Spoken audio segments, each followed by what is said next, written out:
Hey guys, it's Camfrey15 back at it with another video for you guys, and I'm back with another, well, for the final time till season 3 comes out. As I finally am here to give the Batwoman season 2 finale. And yeah, what a pretty cool finale. I thought the finale was I thought the finale was okay for the most part. Definitely, but it's gonna be building some things, obviously, especially at the end. It's building things for season 3 and stuff like that. But yeah, let's talk about the season 3 finale. I mean, not season 3, season 2 finale. Obviously, we know that fake Kate Kane, who is Cersei Sionis, is essentially pretending to be Kate Kane, but she's got all the back tech and everything. And essentially, Black Mass plan this episode is essentially to have Gotham go insanely crazy with like essentially rioting and stuff like that, and to the point where it's gonna go crazy to where it makes it like Black Mass stirs it all up. Like he even has a recording or like a live video feed saying like go create chaos and stuff like that. What Black Mass plan is essentially have all the chaos on the street. He comes out himself, regular as Roman Sionis, shuts it all down, have somebody pretend to be Black Mass. Finishes Black Mass off, so then the people can see Roman Sionis is doing this great act, and then be able to be like Roman Sionis is our savior, our hero, and stuff like that. So that's what he's trying to do, and he tells essentially Fake Kate Kane like, "Hey, if anybody gets in your way, that's where you come in, or anybody gets in my way to do that, to prevent that, that's when you come in and you finish them off and stuff like that." So yeah, so obviously things are getting desperate and everything. Alice eventually comes in to help Kate and the others and stuff like that. So they also have to come up with a plan to try to stop obviously Black Mass, as well as stop Kate Kane or fake Kate Kane, because they got to wonder how are we going to get her back and everything. So yeah, now we cut over to Black Mass. We see Russell Tavaroff is hooked up not only to the venom but snake bite, which is also fueling it. So we see that he gets bigger, but it sees that it fails on him, and Black Mass thinks it's Tavaroff's dead, and he's like, "This is why you should fricking. It's why you test it on animals first." So what happens next is eventually Mary picks him up because they transport himself to Mary because the doctors in the clinics. Sorry for that cut, but yeah, Mary eventually, thanks to another doctor in the clinic, gets Russell Tavaroff. He can't respond to that, but then that's when Mary comes with the idea. She's like, snake bite. We can use snake bite to try to trigger something in Kate to bring her back. So that's what they plan to do. Now, Tavaroff eventually gets up and reawakens, and then he starts going haywire. Now, on Luke's end, we see a drawing he had when he was a kid, where he's looking up about, creating his own little bat suit and everything. And that's when he looks farther into there and he pulls down the thing, and then we see the Batwing costume and stuff like that. Now, in the thing of, in terms of Ryan is with Alice, and essentially they're working together to try to stop Cersei and bring Kate back, or capture her, so then they can find a way to get Kate back. But obviously we know that Alice and Ryan have their issues and stuff like that, and as they're getting to their, Ryan essentially is again kind of berating her and kind of saying like, well, now you know how I feel, and now you know how it feels like to lose somebody you truly do love, huh? Well, you got a taste of your own medicine, essentially. Again, I'm still not the advocate of Ryan just like, just berating and being rude and mean to Alice. Yes, Alice is a criminal. Yes, Alice killed your mother, but it's like, do you have to be that stuck up mean? And essentially, Ryan's like, look, I don't want to kill you. I just want to see you locked up behind bars and stuff like that, and I'll just do it for me. That's what I want the justice to be served for you. And things like that. Because Ryan, her thing is having justice done the right way, and stuff like that. So that's the whole thing there. They get into a fight with Cersei, and Cersei utterly just takes them out. Black Mass shows up and he starts shooting, and essentially Alice is like, listen, go on. You go find Kate. and go save her, save my sister. I'll take care of Black Mask. So Ryan goes on to do that. Now Alice staying with Black Mask. Eventually, it looks like she's at that point because they did a few skips over and over in the episode. When we finally cut back to what happened in there with Alice and Black Mask, and it seems like Black Mask was beating the ever living crap out of Alice. But then Alice is like, "You want to know something? You know, the best crime lord or something like that." She's like, "What's the Joker?" So she sprays this this Joker toxin on his face, and then closes the mask on Roman Sana's face, and that's how the Black mask stays on Roman Sana's face, because I think it's like melted onto his face now. So yeah, and he's been going crazy ever since then. So essentially, Roman Sionis cannot reveal his face now. Well, they know now after they arrest him it's Roman Sionis, but his face is literally stuck on the mask now that it's essentially fried. Now, in terms of Mary, Tavaroff essentially is chasing after her because he's trying to find the snake bite. He's like desperate for getting snake bite, so he starts chasing Mary. Eventually gets to the point where Mary's climbing up the little apartment stairs, the type of stairs you see in New York City and stuff like that, on the balcony stairs. And it looks like a point where Tavaroff eventually pushes Mary off the railing. That's when Luke comes in as Batwing to save her and stuff like that. He manages to confront Tavaroff. He punches him fairly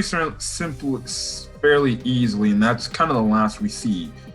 The one thing I am kind of disappointed about this finale is the fact that we did not get enough Batwing here. We just got those two scenes, and that's it. That's the Batwing you're getting. But obviously we're going to see more Batwing in season 3 now. So hopefully they feature more Batwing, but I guess I'll take it. But it wasn't the best how they utilized him. I mean, he didn't really honestly, Batwing was kind of just there, to be honest. And then Tavaroff, we don't know what happens to him. We don't know if he ended up in Arkham or something. I'm guessing I'm led to be aligned to believe that he's in Arkham, otherwise he escaped, and stuff like that. So we'll see. So then the last part of this episode is Ryan chasing around Kate, our Cersei. Eventually, Ryan finally catches up. They get into a fight, and Ryan's trying to administer the snakebite dose to get Kate to remember. So then what happens is eventually Alice shows up, and then the thing is, Alice manages to spray snakebite into Kate, but also she takes in a little deep breath. They fall over the bridge railing, they fall into the river. Now you have a scene where Alice is talking to Ocean. I'm guessing this is the whole snakebite thing kicking in. Essentially, it's kind of a moment for Alice to essentially deal with the pain and get over Ocean. And essentially, we find out that Ocean, the reason why he kind of, I guess, fell for Tatiana coming and killing him, was the fact that he was looking for a place to live somewhere else outside of Gotham with Alice. And so he said he wanted to go live for an other side of the world and start a new life. So essentially, this was her moment of coping with the loss and dealing with it. So they have, I guess, her final kiss or something like that, and they move on from there, and stuff like that. So it was pretty emotional there. Eventually, it gets to the point where she drags Kate out of the river. Her and Ryan administer CPR. Eventually, they get Kate to get the water out, and obviously, Kate's back to her normal self. But the only cost is the police show up and they take away Alice, and we see her taken to Arkham now. So when everything's resolved now, we see that Kate is back to good old normal. But we see that Kate is going to be leaving Gotham, not only to go see her dad, but Kate's also going to go try to find Bruce and find out why. he dipped and everything, or why he left. So it's gonna be very interesting because she feels like, well, I gave up on Beth, um, and I don't want to. Now I'm gonna try to rectify that and try to find Bruce so I don't give up on him. That's what she's gonna do. I'm guessing that's the way how Wallace Day is gonna be, I guess, leaving. So I thought she'd be in season 3. It seems like not, unless I guess she makes special cameo appearances. But that's how they're gonna write off the Kate Kane character, because that's when you have Ryan and Kate talking. They're like, "You're Batwoman, so here you go. My time as Batwoman is done." Which we pretty much figured out that figured that Kate Kane would probably just retire being Batwoman and just hand the mantle over to Ryan Wilder and stuff like that. So Ryan and the Bat team talking. They're like, "Well, that's great and all. Can't wait to get to work." And she's like, "I'm glad I'm gonna have some more backup now," in reference to Luke being Batwing and everything. Now, at the last bit of the episode, we have Sophie and Kate saying their goodbyes, and stuff like that, and essentially confirming here that Kate even says, like, "I'm guessing in some other universe we're probably meant to be, but here, probably not." So I'm guessing they have a goodbye kiss, and that's it. So, still leading me to believe that it seems like they're going to do the Ryan Sophie relationship eventually. It's going to happen. I think it's going to happen. We're going to get a Ryan Sophie relationship soon, because of course they're going to do it, and stuff like that. So what happens at the end of the episode? Ryan goes to Arkham Asylum. We see Black Mask. He's there. He's still freaking out about the mask being stuck on his face. And then we see that Ryan goes to the cell of Alice. She talks to Alice, and essentially Ryan's telling like, "Well, you got what you deserve, so now you're behind bars in Arkham." And essentially Alice like, "Oh yeah, about your mother, your biological mother. You think she died during childbirth, but no, she didn't do it. I heard a little rumor that, guess what? Apparently she's still alive and kicking."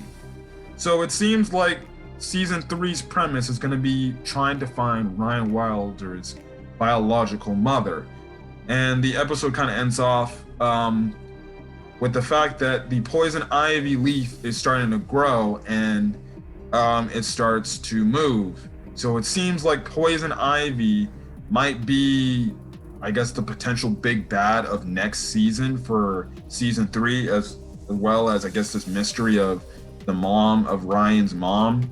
I don't know if Ryan's mom's going to be a villain, but it seems like they're setting up to where poison ivy is going to be the big bad of next season. And I think personally, it's fine with me. If poison ivy is the big bad of, or at least one of the few big bads of the season, it's fine, because let's be honest, Batman movies rarely, if not ever, use poison ivy, in the main thing. It's, poison ivy is morely delegated to a smaller villain role in Batman's archives, but she's still a pretty big, important character. But as I'm ending this video off, my thoughts on season 2 as a whole, I thought season 2 was pretty damn good. Obviously you're gonna have your haters say Batwoman sucked, so that's not gonna mean much, but whatever and everything. But the thing is, I honestly thought Batwoman season 2 was actually a pretty solid season. After everything that Batwoman season 2, or the Batwoman, show went through, with the Ruby Rose falling out, the fact that they were at it, they managed to get a replacement, even though I just don't know why they just didn't do it from the jump and just recasted the role of Kate Kane like they did here, and still just continue the Kate Kane storyline instead of going the Ryan story. I think it would have been much better. Hold on a quick second, guys. Okay, back with what I was saying as I'm ending off the video. But with everything that's that happened, I thought the CW, the Batwoman writers, I thought they did the best they could in making a pretty solid season when it looked like it was under uncertainty with the whole Ruby Rose falling out. I thought this was honestly a good season, and in some cases was better than season 1. The main overarching. I liked Black Mask as a villain. He was a very devious antagonist, and he almost got what he wanted. Alice is still great in her own thing. and I just like the characters. I like Ryan Wilder's character. So Jav- Javicia Leslie did a great job as Ryan Wilder here. Obviously, Mary and Luke's actors did their job really well and stuff like that. So that was again really good. I mean, I enjoyed this season. I enjoyed the season. A lot of people, again, like I said, a lot of people are gonna probably say the season of Batwoman was even worse than the first season. But honestly, I would have to disagree. If you come into this with an open mind, I think you just have to actually say, you know what? Yes, was there some bad things about this season that didn't do well? Like, for example, the first half's plot line of the Sapphire storyline. Honestly, I didn't like that. If I'm being honest, I kind of just was slumped. When they introduced Black Mass and this whole Kate Kane thing, I was actually intrigued from week to week to week to see how this was going to go. And I thought it was really good. Sapphire stuff, it was kind of irrelevant, to be honest. Yeah, it's set up to what we got to later on in the season, but it's like I didn't really care about the Sapphire character, even though she was hyped up like near the tail end of season 1 and looked like she was going to be the main big bad of season 2. But Black Mass was, and yeah, but I thought Batwoman had a very solid season 2. Honestly, I would give it about a 7.5 out of 10, maybe if I'm being generous, an 8 out of 10. I thought it was actually pretty good. So obviously you're gonna have your people over the course of, the next few days and weeks saying that Batwoman season 2 was garbage trash. Personally, if you ask me, I think they're wrong. It isn't. Again, I've said it many times on this channel. Batwoman isn't as bad as people make it to seem, or people make it to seem as bad. They just didn't like that. I feel like the way they did Batwoman just wasn't for them. And listen, if you don't like Batwoman, that's why I say stop watching it. If you don't like it, why do you continuously go back to watch it? You're only feeding the CW's ratings because you're always asking like, why do these guys get a freaking third season, and stuff like that. They're like, this was the season to see like, well, should this continue? And they got the renewed for a third season. And I think how good the third season is, we'll see if they're gonna get a fourth season. I think the show can run about 4 or 5 seasons, and after maybe the 4th or 5th season, you can just cut it and be like, you know what, we had a good run, it was nice, and we had our fun doing this, and stuff like that. Because hey, it's not like every other freaking CW show was like dipping. First was Arrow, then unexpectedly was Black Lightning. So it's gonna be interesting to see who's the next CW show that is eventually gonna be off the CW airways, and stuff like that. I have a feeling like it's gonna be The Flash coming up next, but we'll see. But I think Batwoman's got about 2 more seasons left in it to be pretty stable. And again, I enjoyed season 2. Most people are gonna say otherwise, but hey, you're entitled to your own opinion. So again, don't rip people if they say, hey, I like season 2. I thought season 2 was actually pretty dope, and it's actually, yes, it had its bad parts, but it's honestly pretty solid enough as a season on its own. And I thought it did a good job. Everything that's happened, and that's the best you can have. And so I applaud the CW and the Batwoman writers on making a pretty decent story. It wasn't the best story, and it wasn't the greatest story, but it was a fairly decent to solid story that, by the time you got to the last few episodes of Batwoman, you were invested, and you were like, I have to watch this next week, to see what happens. So yeah, we'll see Batwoman return for season 3 in October, because I heard the CW, they're gonna go right back to the original schedule that they used to be on. So essentially, we're gonna see Batwoman in only a few more months, and then boom, it's essentially, ready, done, and there. So other than that, that's kind of it. So if you guys like this video, leave a like. Put in the comment section your thoughts on this week's episode and the finale of Batwoman. Did you like Batwoman season 2 as a whole, or did you not like it? Put that in the comment section, as well as hit that subscribe button if you want to get more Batwoman content in the future, or any of the other CW DC TV shows going on. Enjoyed reviewing Batwoman from week to week basis. I think I only freaking missed like 1 episode this season, or 1 or 2 episodes this season, which was much better than last season. I think Batwoman or something like that. But yeah, other than that, that's kind of it. So hopefully, you guys have a great rest of your day or night, or when check out this video. Until then, guys, I'll see you guys in the next video. Peace.